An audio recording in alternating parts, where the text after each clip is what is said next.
Bonjour à tous, bienvenue dans votre émission Parole d'ambassadeur sur Mandarin TV. Le monde vit actuellement une situation exceptionnelle d'épidémie de coronavirus. Alors que la situation s'aggrave dans le monde, elle s'améliore en Chine. L'ambassadeur de Chine en France, Lu Shaye, nous a reçus à l'ambassade de Chine en France pour répondre à nos questions. Nous parlerons ensemble des nouvelles avancées technologiques et scientifiques, des nouvelles mesures prises par le gouvernement chinois et également des coopérations sino-françaises et internationales.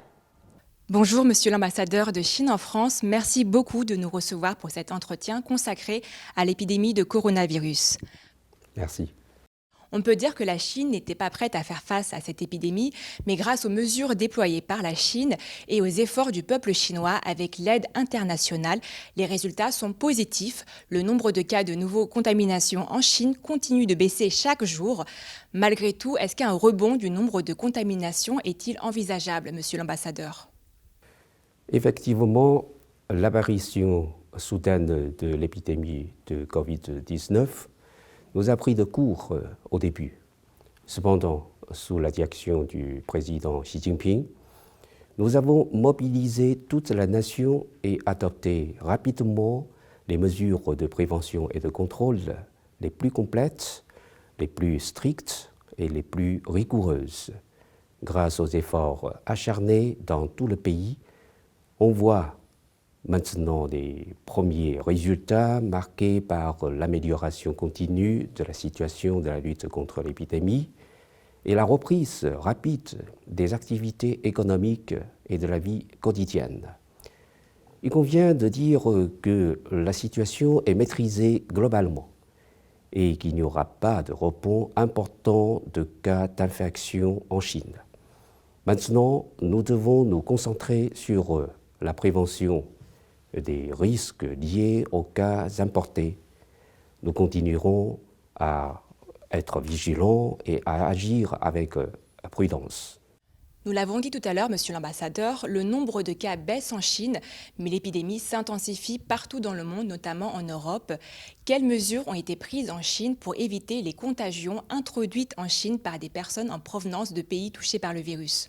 Tout d'abord, renforcer la prévention et le contrôle au point d'entrée. Tous les passagers à l'arrivée doivent se soumettre à la prise de température.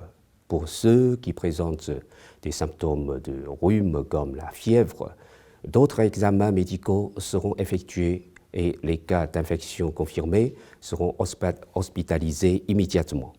Jusqu'à présent, des dizaines de cas importés ont été recensés. Pékin et d'autres villes ont exigé que les personnes entrantes qui viennent des régions gravement touchées par l'épidémie à l'étranger ou qui s'y sont rendues doivent suivre une observation médicale à domicile ou dans des endroits désignés pendant 14 jours. Je tiens à souligner que ces règlements de prévention et de contrôle traitent les citoyens chinois et les ressortissants étrangers sur un pied d'égalité. Selon les experts de l'OMS, les approches stratégiques et tactiques adoptées par le gouvernement chinois en riposte à l'épidémie, y compris les mesures de quarantaine, se sont avérées correctes et efficaces et ont produit des effets significatifs en matière de ralentissement de la propagation de l'épidémie et de blocage de transmission interhumaine. La Chine ne relâche pas ses efforts dans sa lutte contre l'épidémie de coronavirus. Est-ce que de nouvelles mesures vont-elles être mises en place, Monsieur l'ambassadeur ? Tout en endiguant la propagation du virus dans le pays et en nous prémunissant contre les cas importés, nous accélérerons la mise en place d'un ordre économique et social compatible avec la prévention et le contrôle de l'épidémie et amélioreront les mesures idoines pour faire en sorte que le développement économique et social se remette sur les rails le plus tôt possible dans l'ensemble du pays. Nous continuerons à promouvoir la reprise du travail et de la production en fonction de la réalité des régions touchées par l'épidémie, à augmenter considérablement la production et la fourniture des matériels clés pour la prévention et le contrôle de l'épidémie, à optimiser l'allocation des matériels de protection et à assurer aux employés un environnement de travail et de vie sûr et sain.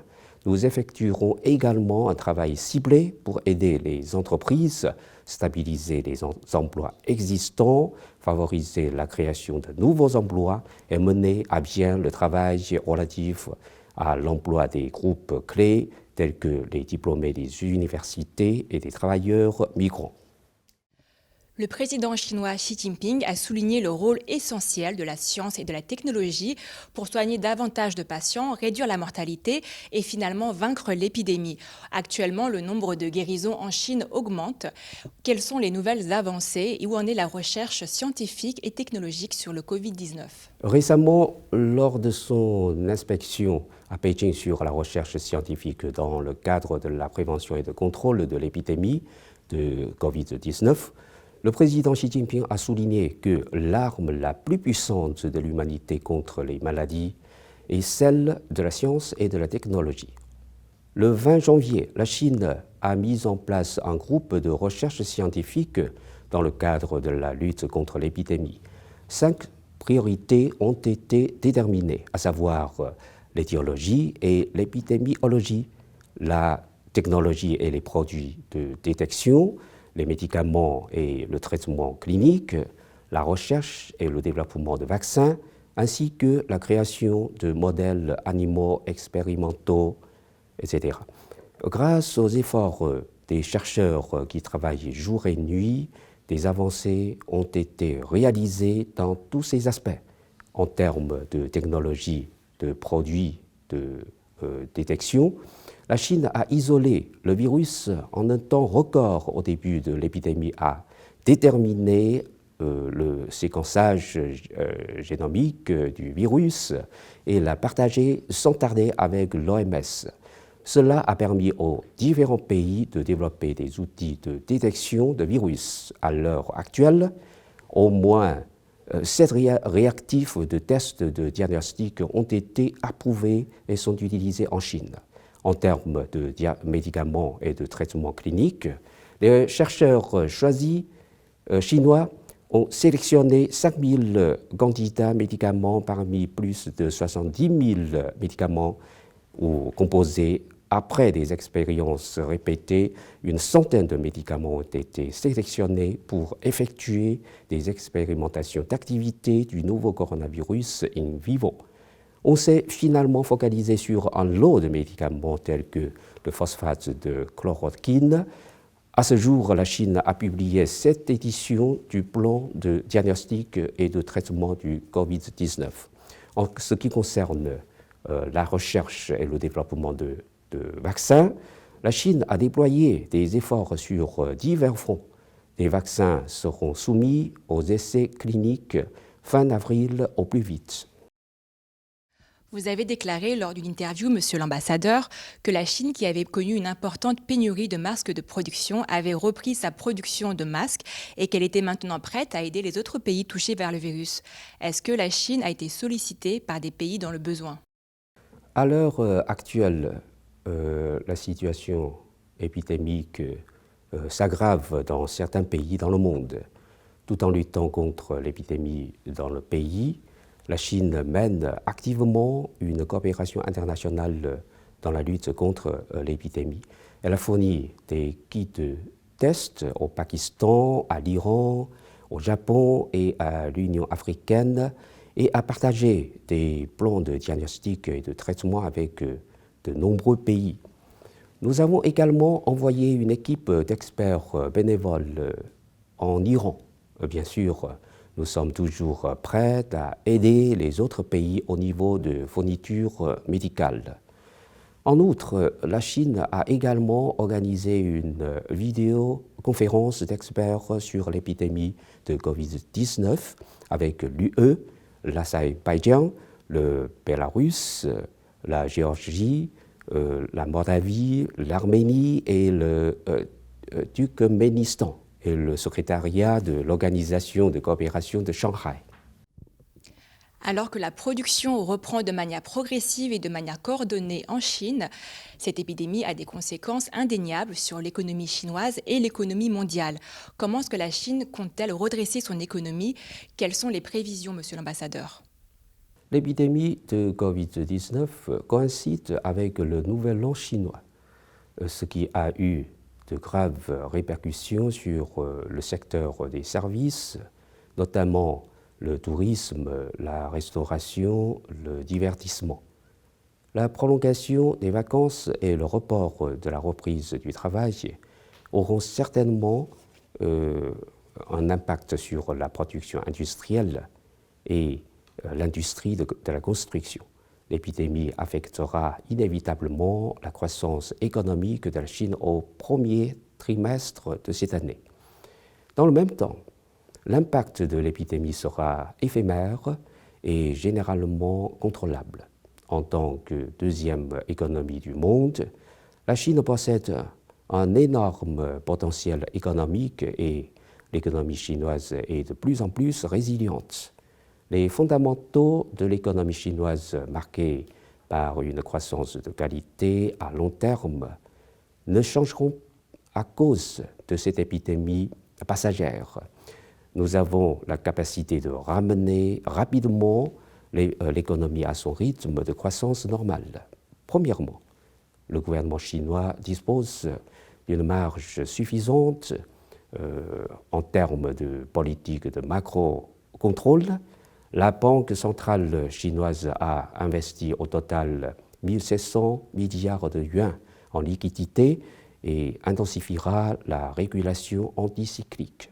Deuxièmement, le gouvernement central et les gouvernements locaux aux différents échelons ont adopté de multiples mesures pour aider les petites et moyennes entreprises à assurer leur trésorerie et à reprendre le travail et la production dès que possible.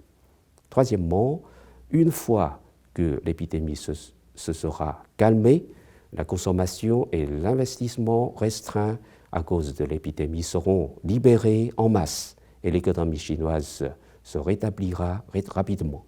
Quatrièmement et dernièrement, de nouvelles activités de l'économie numérique ont émergé au cours de l'épidémie.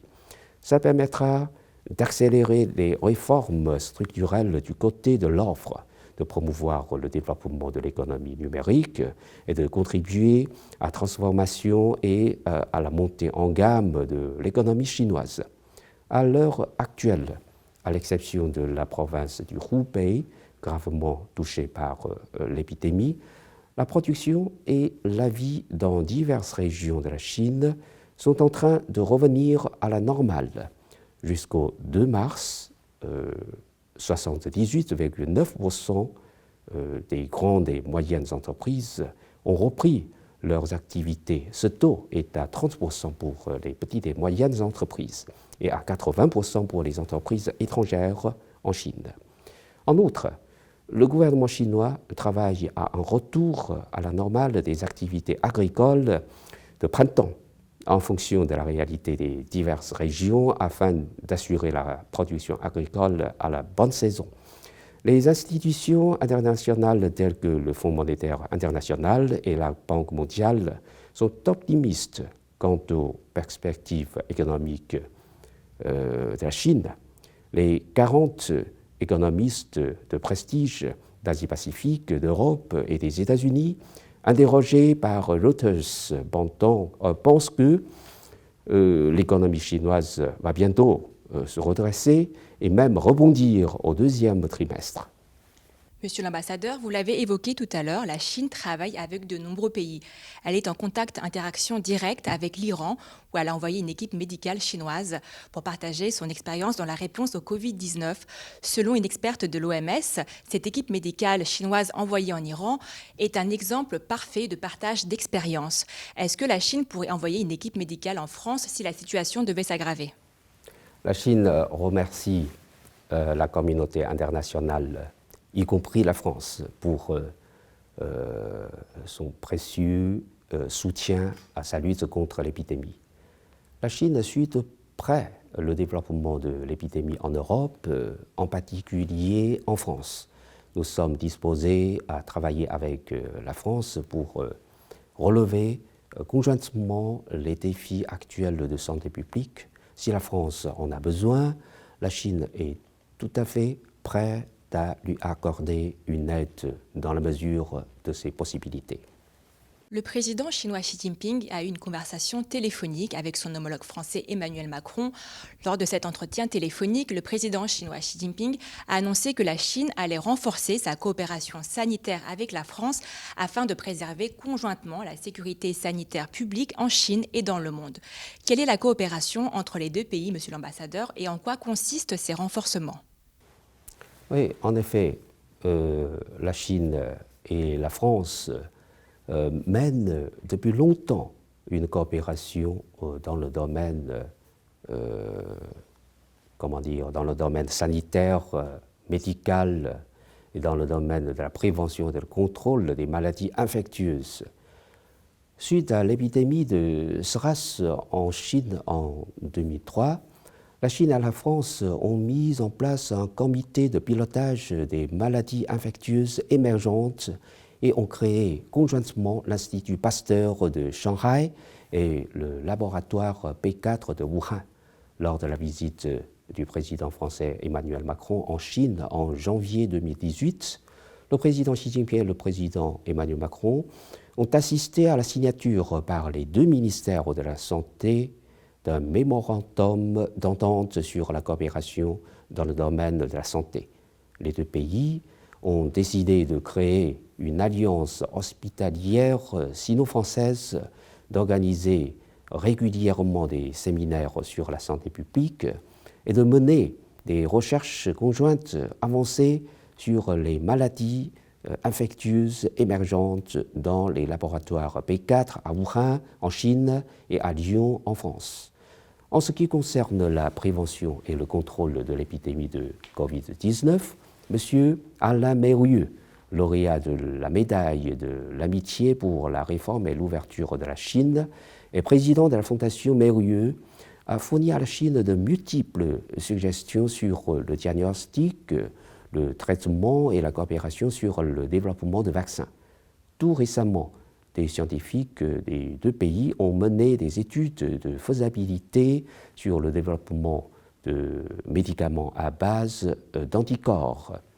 Des institutions chinoises de recherche scientifique et l'Institut Pasteur explorent activement les moyens de créer un fonds de recherche conjoint sino-français qui soutiendra prioritairement le développement de nouveaux médicaments ainsi que la recherche de vaccins contre le Covid-19. Je pense que cela nous indique la direction à suivre pour élargir la coopération médicale et sanitaire entre la Chine et la France. Le conseiller d'État et ministre chinois des Affaires étrangères Wang Yi a rencontré son homologue français Jean-Yves Le Drian en marge de la 56e conférence de Munich sur la sécurité. Wang Yi a déclaré que la Chine est prête à mener des échanges étroits avec la France de haut niveau et déployer des efforts conjoints pour faire progresser divers programmes politiques de cette année. Pouvez-vous nous présenter, monsieur l'ambassadeur, ces programmes ? Les visites croisées des chefs d'État chinois et français en 2019 montrent une fois de plus la particularité et l'excellence des relations sino-françaises. En 2020, nous attendons une nouvelle visite du président Macron en Chine, qui s'est dit prêt à se rendre en Chine chaque année. Par ailleurs, la France accueillera le Congrès mondial de la nature de l'UICN 2020 et la Chine organisera la 15e session de la conférence des parties à la Convention sur la diversité biologique, COP15. La Chine et la France jouent un rôle de premier plan dans la coopération mondiale pour répondre au changement climatique et protéger la biodiversité. Ces deux événements seront des moments forts des relations sino-françaises en 2020. En outre, la Chine et la France ont mis en place trois grands mécanismes de coopération, à savoir le dialogue stratégique, le dialogue économique et financier de haut niveau et le dialogue de haut niveau sur les échanges humains. Les coordinateurs de la partie chinoise de ces mécanismes sont tous au niveau de vice-premier ministre. Nous sommes convaincus que cette année, nos deux parties maintiendront la bonne dynamique des échanges étroits de haut niveau et pousseront les relations sino-françaises à un niveau supérieur. Le ministre chinois des Affaires étrangères, Wang Yi, a également estimé que cette épidémie a permis à la Chine de voir, de constater qui sont ses vrais amis. Est-ce que cette épreuve va-t-elle renforcer l'amitié sino-française et pouvez-vous nous établir un bilan concret de toutes les aides qu'a perçues la Chine de la part de la France? C'est dans les épreuves que l'on reconnaît ses vrais amis. Face à l'épidémie, les différents milieux de la France ont exprimé leur soutien et apporté leur aide au peuple chinois, ce qui nous a fait chaud au cœur. Depuis le déclenchement de l'épidémie, le président Macron a eu 2 conversations téléphoniques avec le président chinois Xi Jinping pour exprimer sa sympathie et son soutien à la Chine. Les personnalités de divers milieux, y compris le président de l'Assemblée nationale Richard Ferrand, le ministre de l'Europe et des Affaires étrangères Jean-Yves Le Drian, ont encouragé la Chine. Plus de 300 personnalités des milieux culturels et artistiques français ont co-signé une lettre ouverte et 40 chanteurs de l'opéra français ont interprété la chanson Together pour exprimer leur soutien à la lutte chinoise contre l'épidémie et leur position d'être à nos côtés. Le gouvernement français a livré 3 lots de fournitures médicales pour soutenir la Chine dans sa lutte contre l'épidémie. De plus, des entreprises et des ressortissants français ont fait des dons généreux, sans oublier que les diplomates de l'ambassade de France en Chine et du consulat général de France à Wuhan sont restés fidèles à leur poste.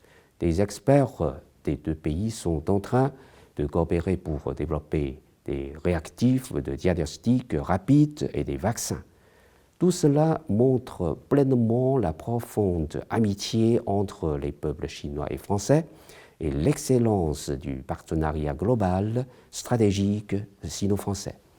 Je suis convaincu que les relations d'amitié et de coopération sino-françaises accéderont à un niveau plus élevé dans cette lutte commune contre l'épidémie.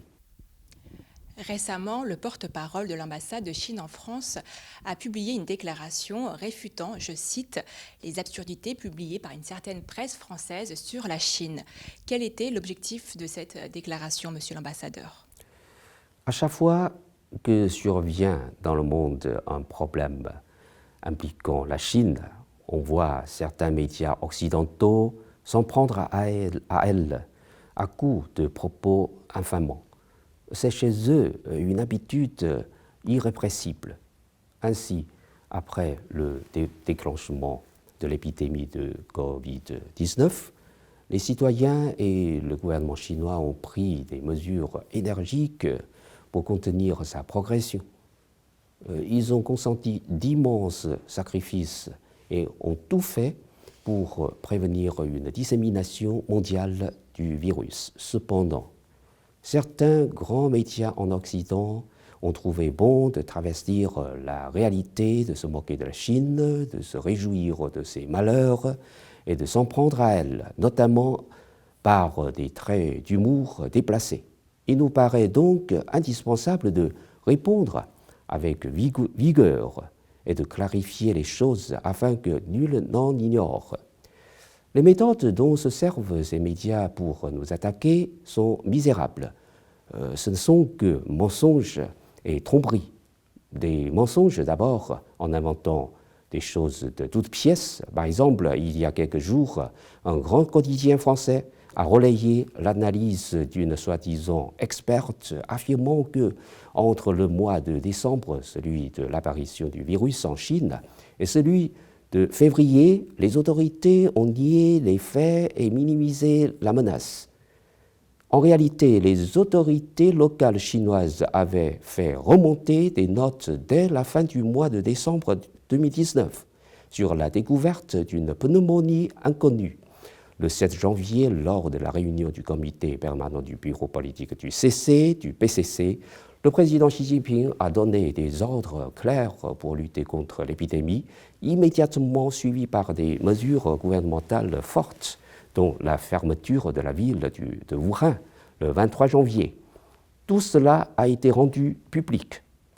Et pourtant, cela n'a pas empêché la dite experte d'écrire que pendant de longues semaines, les autorités chinoises ont menti au monde et à l'Organisation mondiale de la santé, utilisant la censure et le silence pour chasser la vérité, ce qui est une pure affabulation.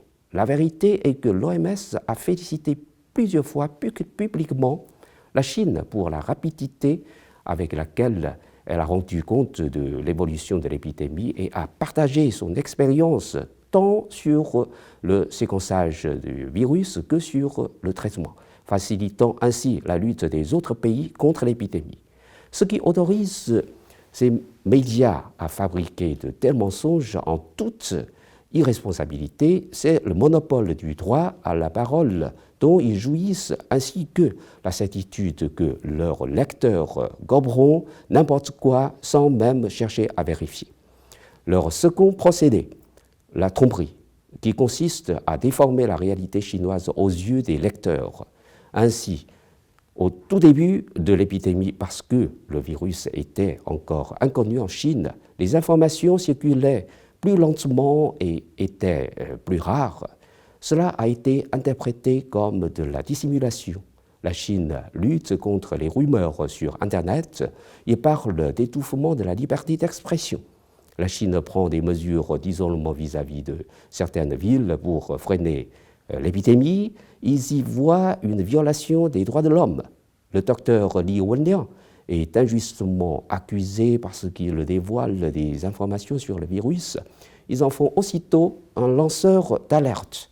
Or, aujourd'hui, que voyons-nous? Le Centre de contrôle des maladies américain cesse subitement de publier le nombre de personnes dépistées au Covid-19 sur son territoire. Le Royaume-Uni ne publie plus les statistiques géographiques des personnes contaminées. L'Italie isole ses villes et maintenant ferme tout le pays. Au Japon et aux États-Unis, les épidémiologistes des CDC qui disent la vérité sur l'évolution de l'épidémie sont muselés. Des centaines de millions de faux comptes Facebook ont été fermés. Mais sur tous ces points, je ne me souviens pas d'avoir entendu la moindre critique de la part des médias occidentaux. En revanche, dire du mal de la Chine est devenu une forme de politiquement correct. Cette propagande dévoyée et ces attaques malveillantes contre la Chine sont assimilables à un véritable lavage de cerveau infligé à l'opinion publique occidentale. Elle est à l'origine de toutes sortes de discours racistes, d'exclusion et de peur anti-chinois. Tolérer la diffusion de ce type de propos en France et en Occident, c'est dénaturer gravement la vision qu'ont les peuples de la réalité chinoise et empoisonner les relations d'amitié que la Chine entretient avec eux. C'est ce qui nous commande de nous dresser aujourd'hui pour rétablir la vérité et remettre les pendules à l'heure. Merci beaucoup, Monsieur l'ambassadeur de Chine en France, Lu Shaye, pour cet échange et ces éclaircissements. Je vous en prie, et c'est mon grand plaisir d'accepter cette interview. Merci, Monsieur l'ambassadeur.